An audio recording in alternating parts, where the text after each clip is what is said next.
Hi there, everybody. Okay, it's eclipse season, so I'm sure you've noticed that things are heating up and it's a lot to process. So, in this video, I'm hoping to walk you through the memes and the themes of this time so that you can have some navigation, so that you can have some guidance. Last time I did a video and a newsletter, it was around August 23rd, okay, and that was not an eclipse, but it was a new moon at 0 Virgo, and it sets up this eclipse, lunar eclipse in Pisces this weekend, the 6th and the 7th, and then we have a Virgo new moon eclipse. Yes, another Virgo lunation. That's the weird thing about having the August 23rd new moon at 0 Virgo. It means that it's 30 days hence, there's 30 degrees per zodiac sign, we're going to have another new moon in Virgo. It's in a solar eclipse at the final degree, and then we go right into the fall equinox. And I think that that's a good entry point into talking about what's happening with this Pisces lunar eclipse, which is the natural follow-up to the new moon that happened in Virgo on August 23rd. The reason I say that is because you notice how I mentioned that right after the Virgo new moon, later in the month, around the 21st or 22nd, we'll, as we do every year around that time of September, we tip into Libra season, Sun in Libra, and that's considered the autumn equinox, where day and light are in proportion. It's interesting. It's like a switch is flipped, right? It's like we go right into some other big story, even though a new moon and even a new moon eclipse and an unusual new moon eclipse at that, at the last degree of a sign where we already had a new moon, you would think, okay, that's a big story that's getting launched there. Then boom, it's typical Sun in Libra season, where it's like, okay, here's what you've got on your plate until we get into the next installment, which is always the winter solstice at the end of December. Just in a general macro sense, we also have Mars changing signs in that little gap right there. So there's a lot of stuff like that this fall where these switches are getting flipped on and off, and it's part of why I described the August 23rd Virgo new moon as a portal into this fall. Even though technically fall, in the sense of it not beginning until the fall equinox, we are past Labor Day, and there are all these things happening where we're seeing a lot of interlude, a lot of intermission, a lot of switches getting flipped, and even the eclipses are in signs that deal with things flipping or switching. It's mutable energy, it's Virgo and Pisces, it's things that go back and forth. And so, for example, on Labor Day itself, Saturn went back into Pisces, and he's going to be a big player, in this lunar eclipse, but more especially in the new moon eclipse, solar eclipse that we'll talk about in a couple weeks, and many other things that I want to discuss with you.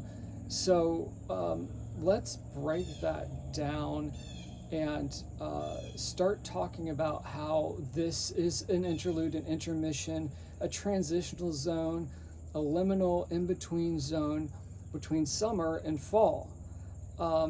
And you'll see me looking at my notes here. These are complex lunations. I typically kind of rip these videos off the cuff, but things are just so complex this fall. Like I just, there's so much to keep track of, the stuff that I want to talk about.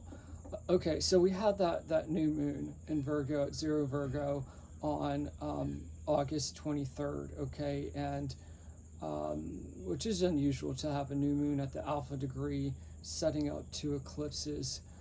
And it was at the end of summer, and we're now having a lot of planets that were big players in the summer dissolve that summary influence and move into different signs and in different configurations. Okay, when Uranus went into Gemini on July 7th, right about the time that we had the Capricorn new moon on July 10th, that was a major player this summer. And it hadn't done that as well since World War II, so it's just this big drop of new energy in our world, particularly related to communication platforms, because that's what Gemini is, it's communication. And I detailed that pretty extensively in my videos and in my newsletters, talking about how, Gemini is also our day-to-day task, and it is the way our speech and our communications and our commutes and our routines and etc., our logic helps us create an identity. So I talked about breakdowns in communication platforms, launching new identities, including people developing relationships with artificial intelligence. So that lunation on the 23rd of August, since it was at 0 degrees, and Uranus moves so slow, that's why it's taken that long since World War II to get back into Gemini. It was only hovering at about 0 degrees. That's how little ground it covered since July 7th. That new moon squared it, and it was kind of like, hey, this is one of these instances where we're slicing away from these summer themes, because squares are abrasive. They're kind of a textured, warlike conversation that creates a stir. And certainly I think a lot of people experienced that new moon as very kind of disruptive but liberating at the same time. What happened is that in the lead up to this Pisces lunar eclipse, this full moon on the weekend of September 6th and 7th, we had a number of things that were prepping us to understand why we have to move away from summer themes, which were about this new identity and this boldness. One of them being that on Labor Day, Saturn moved from Aries back into Pisces, and he's going to be moving, well, retrogrades themselves imply review and reflection. He's going to be moving back there and kicking up a lot of stuff that he's been doing since March 2023, certainly since Neptune, the ruler of Pisces, has been there since Fukushima incident, which I believe is 2011, that winter into spring, creating a lot of disillusionment in culture. A lot of that time of Neptune and Pisces was part of the culture war and this feeling of divisiveness. Well, it too, Neptune also moved into Aries just about the same time that Saturn did late this spring into summer, and they were hanging out there at the alpha degree of Aries, which is considered, you talk about alpha degrees, 0 degrees of any sign. We're talking about the new moon on the 23rd happening at 0 Virgo, Uranus going into 0 Gemini on July 7th.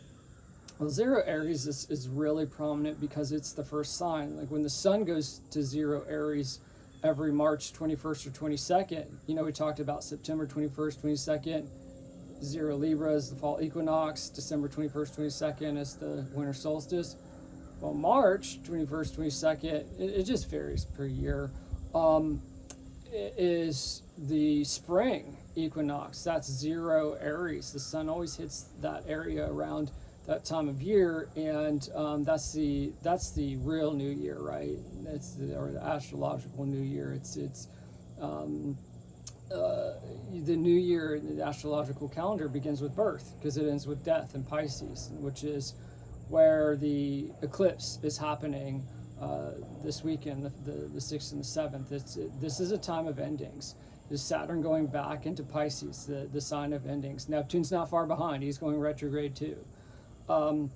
It's time to take this fall to really look deeply at things that have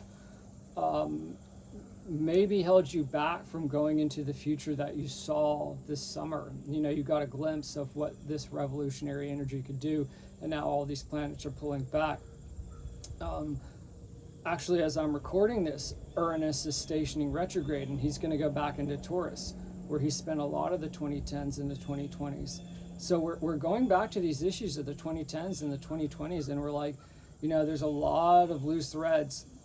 There's a lot of stuff that we've got to get cleaned up in order to make the future that we've had a glimpse of this summer, which was so like bold and aggressive and fast and kind of violent. Things are just going to get really soupy and mysterious and loose and distorted this fall and into winter. It's going to be really strange, and a lot of it is key to these transitions and these cyclical key points that I'm drawing your attention to. And so, that does serve a purpose.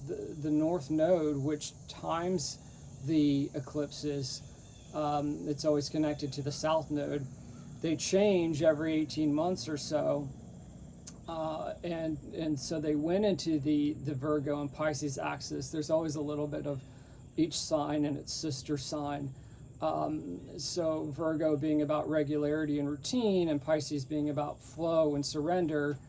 They both have a little bit of that back and forth energy, right? And they can be, Virgo can be really repetitious, but it can also be really masterful. You think of someone who studies like drumming really closely, and they can create all these like micro rhythms and be just a really fantastic musician, despite maybe playing the same rhythmic technique or practice session like hundreds of thousands of times.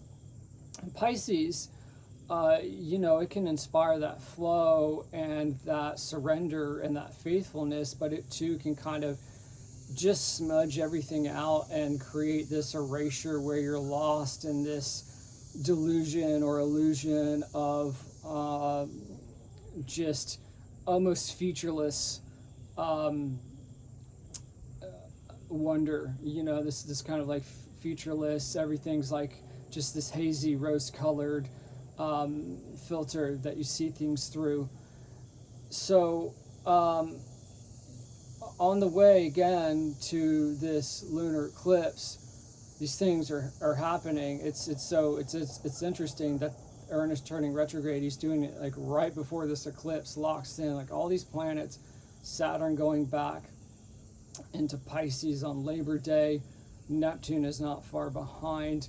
We also had Mercury pop into Virgo this week and hit that point that the Virgo new moon did on the 23rd, squaring Uranus again from the alpha degree of Virgo and kind of like clicking it like a switch, like night, like Uranus is getting turned off. He's going retrograde. He's in my sign, and Virgo is Mercury's sign, but Gemini is also Mercury's turf. So he's like, nope, we're going into like Virgo, Pisces stuff.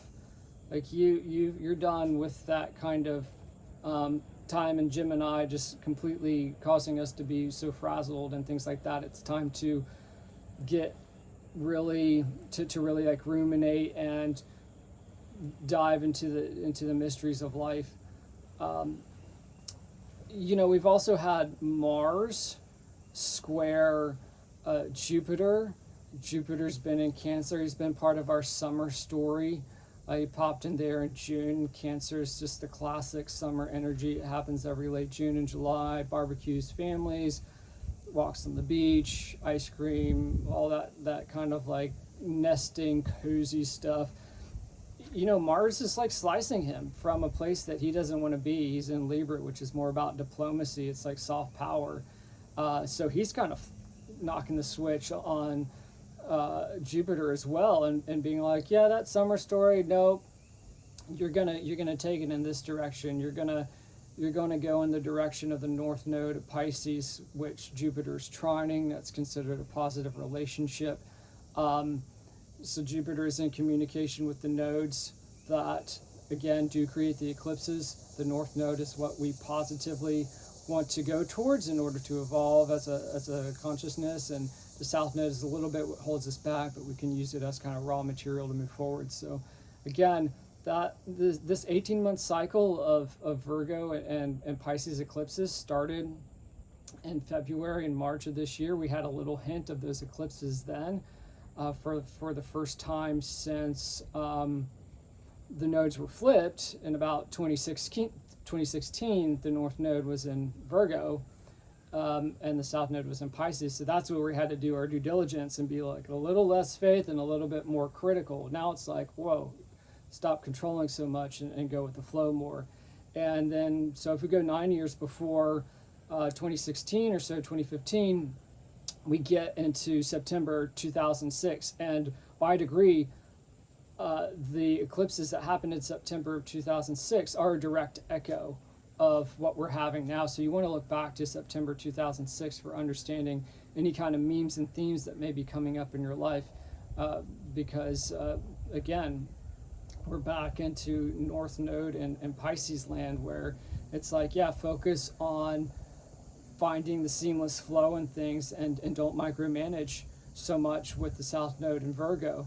So yeah, Jupiter's trining that, and he's doing his best to deliver the best things that we've gotten from the summer into the fall. But, Mars is squaring him from Libra, where he doesn't want to be. And he's saying like, yeah, I want you to fight for truth and beauty. That's another thing, is Pisces is about, beauty, truth. In fact, Jupiter was the ancient ruler of Pisces. And Jupiter's the planet of truth. That's why he co-rules Sagittarius, which is about truth. Pisces is more of the priestly truth, whereas Sagittarius is more of the truth of maybe the legislature or politicians or the professor. But sometimes those archetypes bleed together as well. The academic class tried to be the new priest class in the 2010s, as Neptune, the modern ruler of Pisces, went through there, and we see that there was a kind of souring towards experts and pundits and talking heads during that time, specifically ones that were backed by large institutions and legacy brands. So we've got that happening. Venus is still in Leo, doing her best to kind of provide some of that Leo summer energy to burn through any kind of resistance that may be holding us back from going into the fall. Because a lot of retrograde energy, a lot of Virgo, Pisces energy that I'm talking about, that can be really fearful, anxious energy. It can be a little much for people to deal with, because it's really trying to navigate the back and forth of life. Again, Virgo being similar to Gemini, a Mercury ruled sign, it's the little things that we do throughout our day, our logic, our commutes, our routines. It's people are like, well, what if I eat at 2 instead of 2:30? What if I eat all this and none of that, all carb and no meat, or all meat and maybe some fruit, but whatever. It's just you can see a lot of that coming up now, whereas the North Node in Pisces is like, you'll figure it out as you go along. You don't have to have it like set right now, where you figure it out from ground zero, and then it's just you follow that until the 30 days are up, or whatever, however long people do these like fad diets. So yeah, we've got the Sun and Mercury and South Node in Virgo staring down this full moon and this North Node, and Saturn in Pisces. And Saturn's a heavy planet. He's really we're going to talk about doing due diligence. He's really going to enforce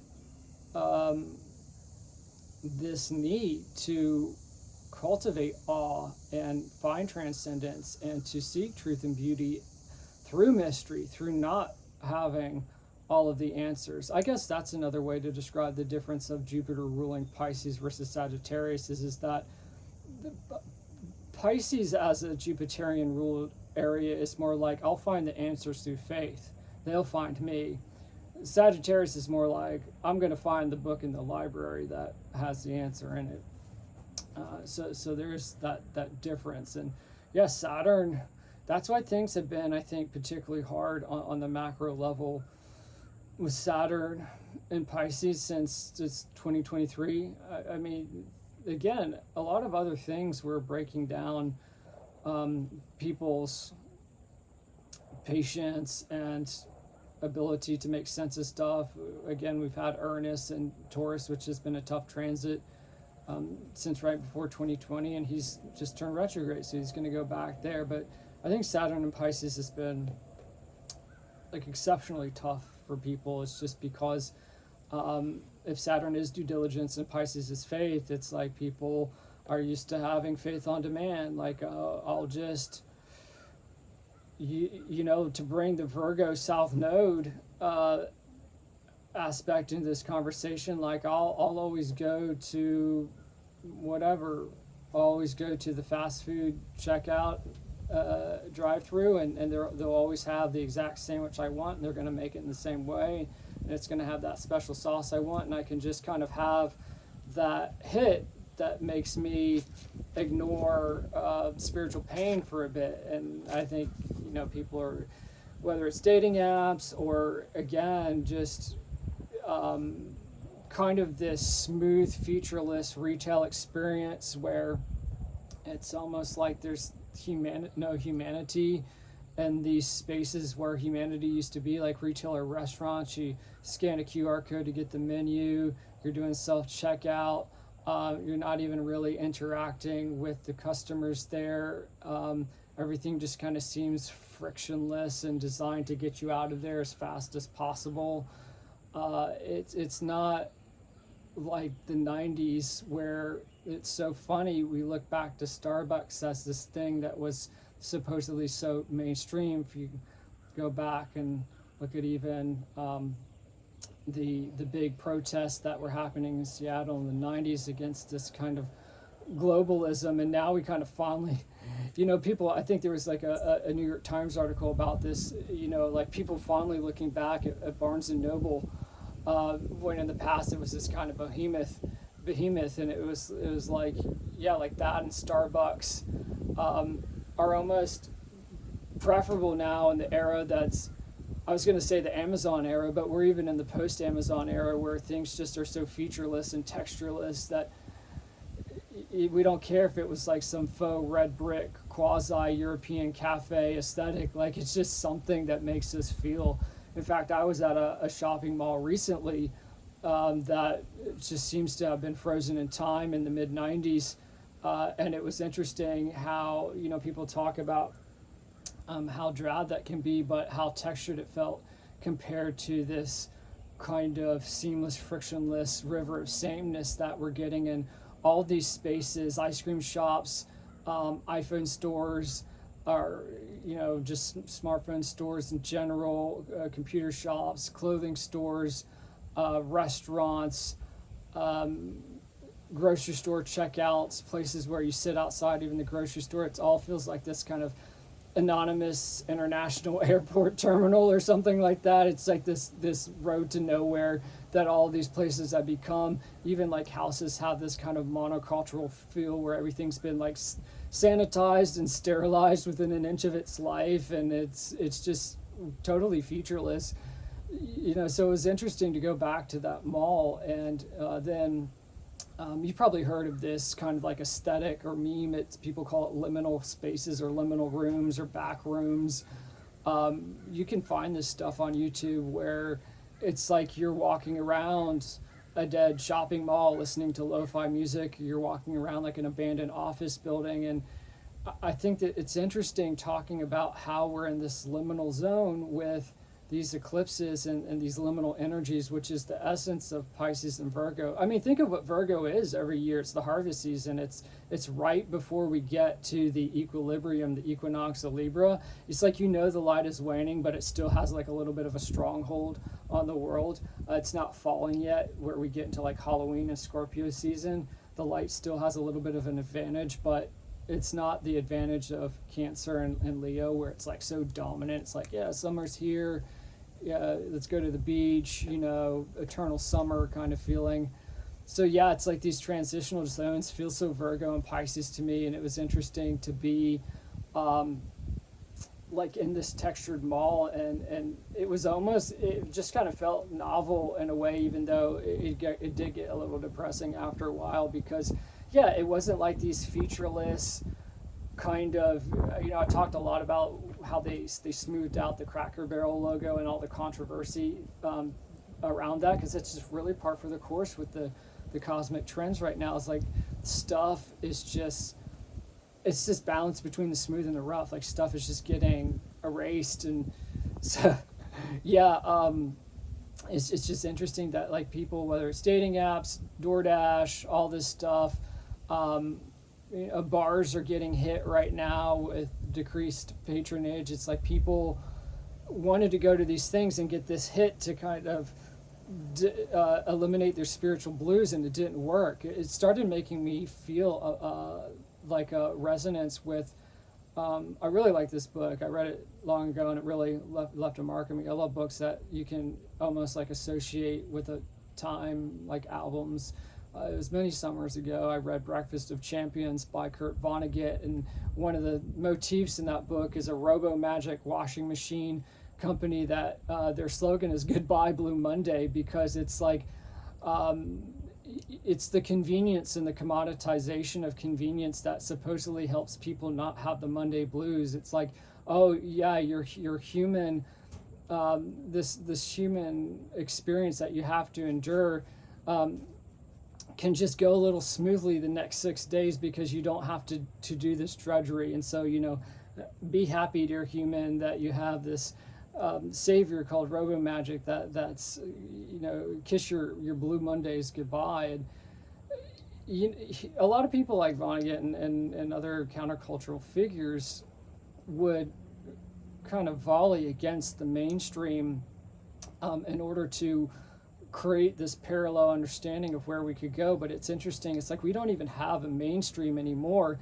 and that's why it's hard to find textures, because I think the counterculture was always the rough to the smooth, and now it's just so smooth and seamless and frictionless, and this river of sameness. It's this like constant oatmeal colored monoculture that touches everything from like housing to shopping for a phone to even like websites and fonts and logos and stuff like that, that you can't even, it's not even something to fight against. You know, the war is just with the absence of beauty and aesthetics in general. You know, it's almost like we long for the time when we could get angry at Starbucks for kind of pretending to be this like Euro cafe experience in America. But that's part of the endings and the sacrifice that I'm talking about with these Pisces eclipses. It's like, yeah, even your nostalgia.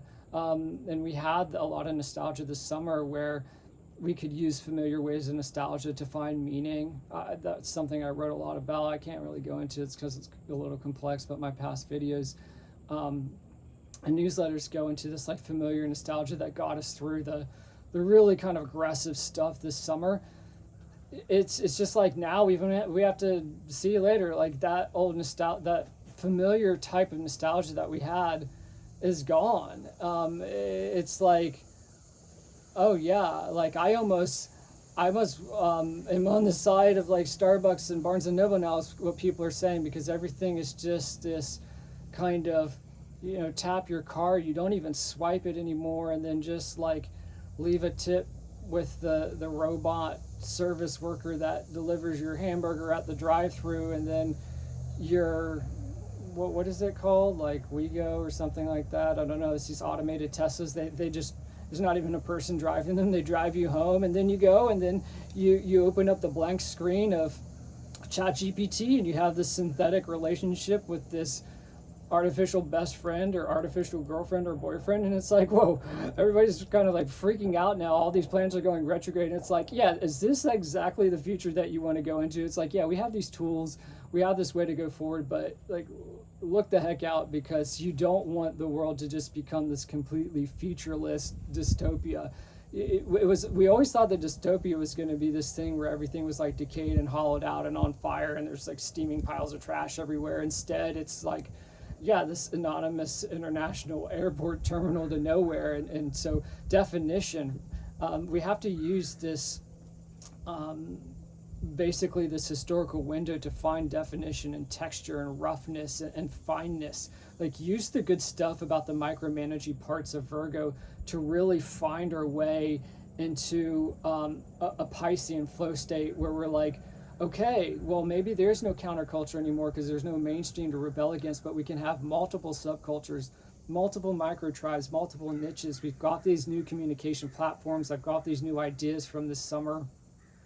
But I'm going to have to go back and like regroup and reposition before we kind of launch this full-scale, basically collective war. It is, I hate to say it, but it's going to be that once we get into like February next year. Is just looks completely nuts to me. I'm biased because there's certain things in my blueprint that led me to seeing the promise of reform and reconstruction in chaos, but it's just totally, February is just so chaotic and fiery, and just stuff's just going to get smashed up and cleaned out. And now we have all these months, especially this eclipse cycle right now in September, saying like, put all that stuff out for yard sale, like all that emotional baggage, all that like spiritual stuff where you thought the Robo Magic company was going to make you kiss your Blue Mondays goodbye. Like, take a second look at that stuff before you try to drag that into the future.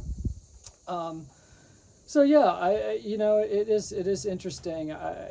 Just walking around these various spaces and kind of seeing what's left of the old world as kind of the new world tries to smooth everything out. And I think it can be very disorienting. Like, as humans, we use landmarks of the past to kind of navigate where to go in the future, and this river of sameness is just like you're at year zero constantly. And I think that's a very dangerous place for society to be in. And it's almost like we have to be these anthropologists and find these landmarks of the past that are embedded in these new contexts, and really try to develop some kind of subcultural niche out of that, so that we can have communities where we bond with each other and we're authentic with each other, and honest and trusting, and working towards some kind of creative vision that includes beauty and meaning and awe in the world, rather than just convenience and seamlessness for the sake of just being like a utilitarian number. My newsletter, I wrote about this diner that's kind of in the bowels of Manhattan. You see it if you take Amtrak like into the city, you'll see it as you come up from the subway, and how it reminded me of David Lynch, who famously would get for 7 years a chocolate milkshake and a coffee. I think is a Bob's Big Boy, some diner, but it would free up his mental bandwidth to have that Piscean flow. And he told Charlie Rose that sometimes I'll get like the vision for an entire movie in an instant. I'll write it on a napkin or something like that. So, that diner with all its gritty and granularity reminded me that you can find this fusion, almost in the example of David Lynch, of repetition can contain the seed of difference. If you're thinking like an artist, if you're thinking like kind of like a benevolent technocrat, well, now you come out of Penn Station and you walk right into this Whole Foods that looks literally like an airport terminal. It's just really bland. One Manhattan West is 49% stake owned by BlackRock, which has bought up a lot of the single family homes post mortgage crisis in America. It almost looks like a turned off iPhone. It's just a slab 50 Hudson Yards is not far from there. Meta, formerly Facebook, the AI front runner, or wants to be the front runner, is a big tenant in that building, and it's also just kind of like flat looking. And so you go there, and it's like, whoa, what is this? This is like completely sanitized, and it makes me think of how Lynch took those experiences that he had at the diner and put them into Mulholland Drive, which is about the death of the creative process through big business distortions. That's one of the meanings, not all of them. And this guy's having this like recurring nightmare.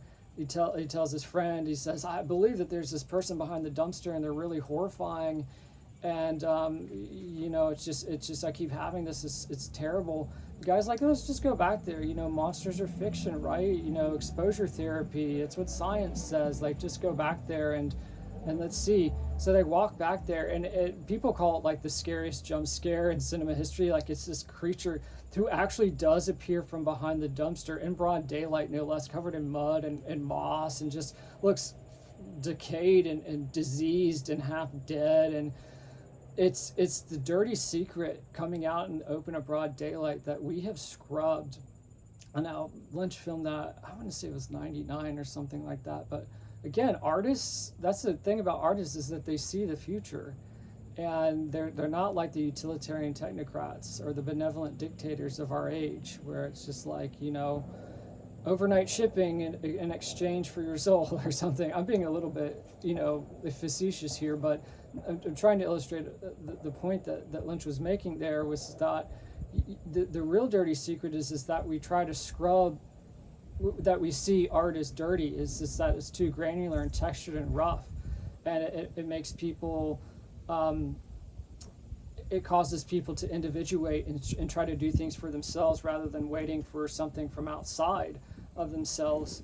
And so this kind of return of the repressed from behind the dumpster was like the underbelly of, it's one interpretation, it's not the only, and that's the great thing about Lynch, the underbelly of the repressed artistry in America. And that's what's really scary, is that we're trying to erase that. And I always thought it was hilarious. Lynch had an interview where, and this may have been before he filmed the scene in Mulholland Drive, and that's why I say it has multiple layers to it. He said one day, because he went there, he wanted to get the perfect chocolate milkshake, and he had all these like rubrics and metrics by which to measure a perfect chocolate milkshake, and how he would get there at certain times because they would change the nozzle and clean it.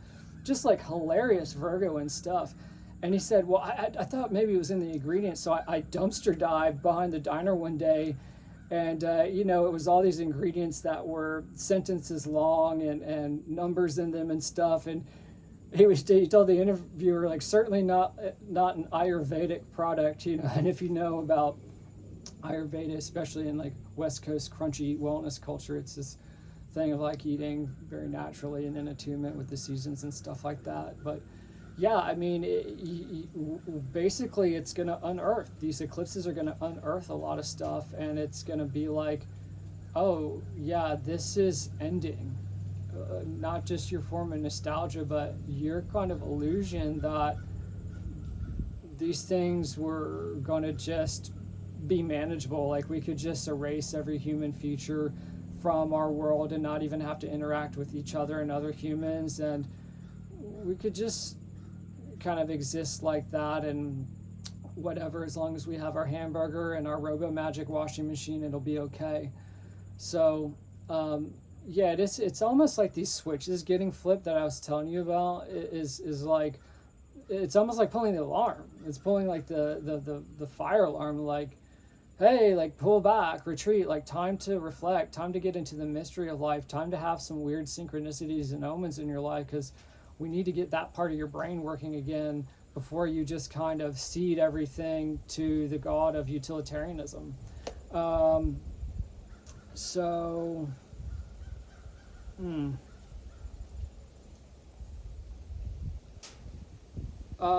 of the things I want to mention is, we do have Pluto in Aquarius during this.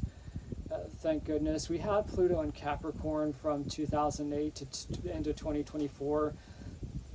And that was, Capricorn is mountains and government and institutions and skyscrapers. It's like we built all this stuff up, but since Pluto's the wrecking ball, it just brought it all back down. Like we created all these companies that amassed all this wealth, and then we just completely locked society down for a year or 2 years, or even some people might even say into 2023, depending on how you look at it, since there was never a collective like all clear, back to just to normal. And now we have Pluto in Aquarius, which is about community bonds and how we figure out the future. And I think it's like, oh, okay, well, we have all of this stuff that got built up, and it basically erased our past and the little fragments of the past, the tradition that we used to orient ourselves, are just little fragments in it. It's interesting. It's like, the waters of Pisces can wash things away, and we can say like, good, old Virgo habits are gone. Like let's do like a clean slate.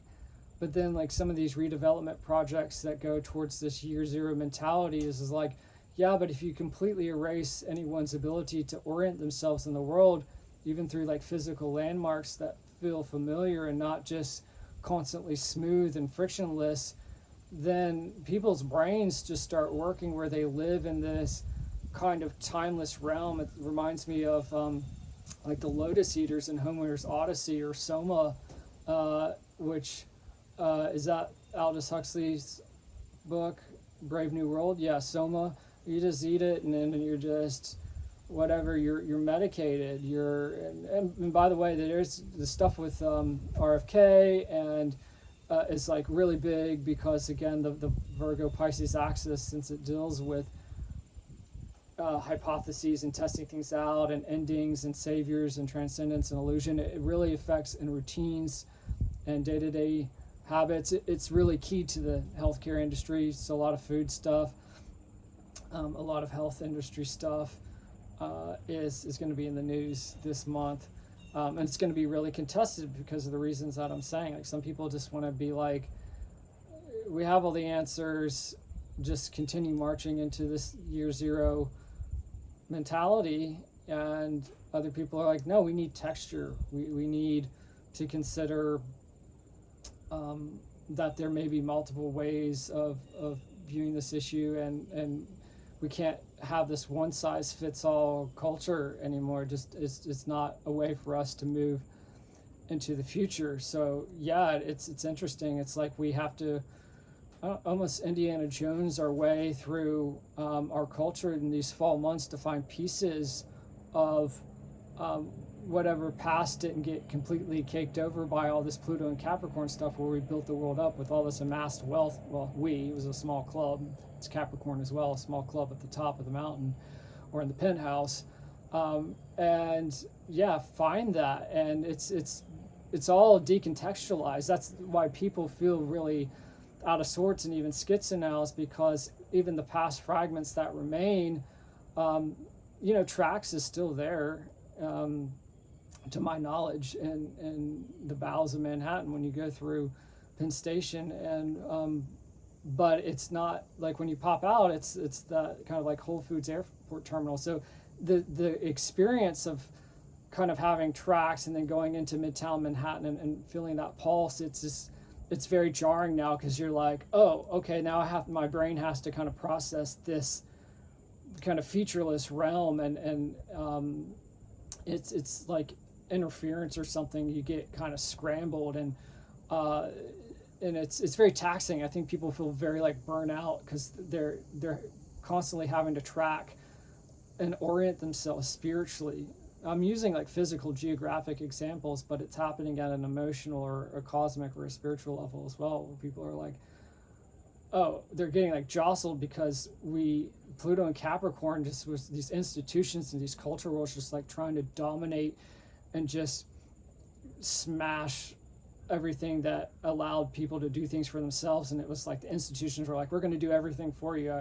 saw people criticizing cash for clunkers the other day, and how it disrupted the used car market and made it hard for lower income people to just have cheaper, reliable cars, and just stuff like that. And talking about like Blackstone and them snapping up a lot of like single family homes. It was, people are kind of like, Pluto and Aquarius is like, wait, we don't, no, we can't have all of this like managed for us, because we see that everything's turning like seamless and faceless. And also I can't navigate because you've kind of like caked over all these like familiar landmarks that I have. And even if I do find them, I have to kind of recontextualize them. I have to be an artist. I have to kind of patch these various pieces together into a new vision. I don't know, I come from a very like American perspective, so just keep that in mind. It's very Western, and I'm very I love American culture, so a lot of what I talk about here is kind of embedded in that context, so do keep that in mind. And so form a new artistic movement or countercultural niches and subcultures and microcultures through that active work of being like, okay, well, these pieces still exist, and it's up to me to kind of coordinate them, because those buildings are there now. 1 Manhattan West and 50 Hudson Yards, like that. They're not going away. So that's, what is that word? The Anthropocene.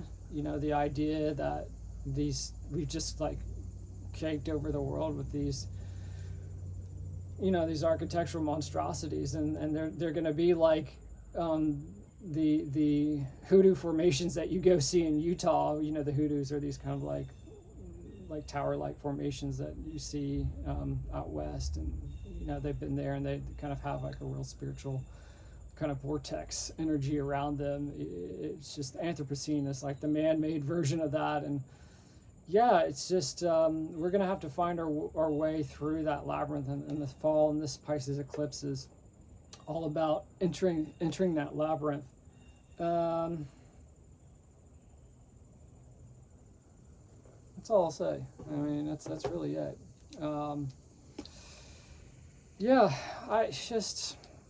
We've got to find our way back to the path of truth and beauty and awe and transcendence and mystery through this fall, because it's really 2026, and then there's some other stuff with 2027, which I don't even know if I want to get into. There's other systems that understand the cosmos, and they talk about 2027 being a line in the sand, and we just really need to prepare. And I don't mean that in a fear sense, okay? I don't mean like get your nuclear bunker in order. I just mean like these themes that I'm talking about here, not to like church myself up and say like I have the answer, but we need to be thinking about these things, because if we don't, it's just going to create more suffering and confusion for us. So yeah, I'm going to leave it at that. I thank you for, this is a very powerful eclipse. Okay, I could go into more micro detail about it and get into the math. I don't really want to do that today. I want to stick with just kind of the broader artistic themes and kind of this fun cultural stuff.